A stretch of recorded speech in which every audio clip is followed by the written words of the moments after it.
Welcome to the AI Research Roundup. I'm Alex. Today we are looking at a paper from the Hugging Face trending list, published on August 19, 2025, which was just yesterday. This paper introduces a robust, unposed 3D Gaussian splatting system that jointly optimizes camera poses and the scene, delivering state-of-the-art novel view synthesis on long, casually captured videos while slashing memory use. The paper is titled LongSplat, Robust, Unposed 3D Gaussian Splatting for Casual Long Videos. And as we will see later, the results are really impressive.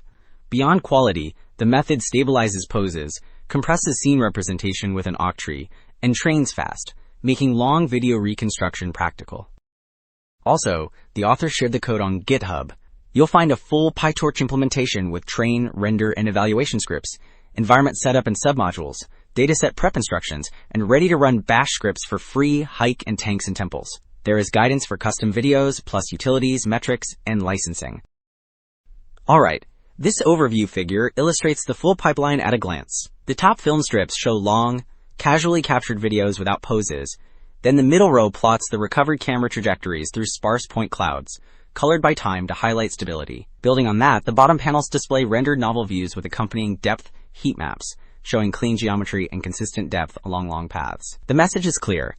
Stable poses plus efficient 3D Gaussian splatting yield coherent reconstructions across diverse scenes.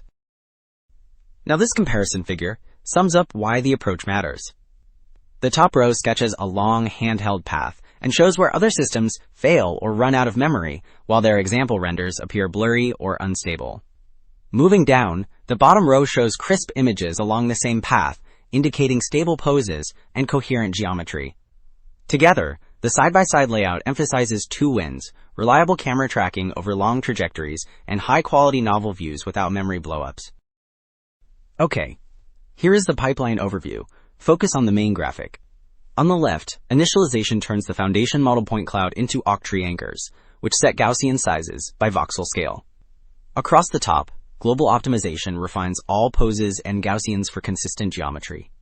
On the right, pose estimation uses correspondences with PnP, adds photometric refinement, and falls back to a global rerun if needed. Finally, the bottom panel shows local optimization within a visibility window, all guided by color, depth, and reprojection losses.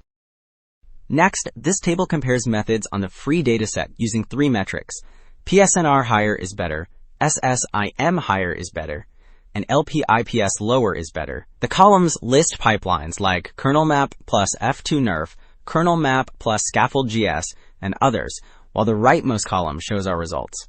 Across scenes such as grass, hydrant, and stair, the averages show clear gains with higher PSNR and SSIM and lower LPIPS, and several baselines even failed due to memory. Now this table focuses on pose accuracy for the free dataset, comparing methods using three metrics: relative translation error, relative rotation error, and absolute trajectory error, where lower is better.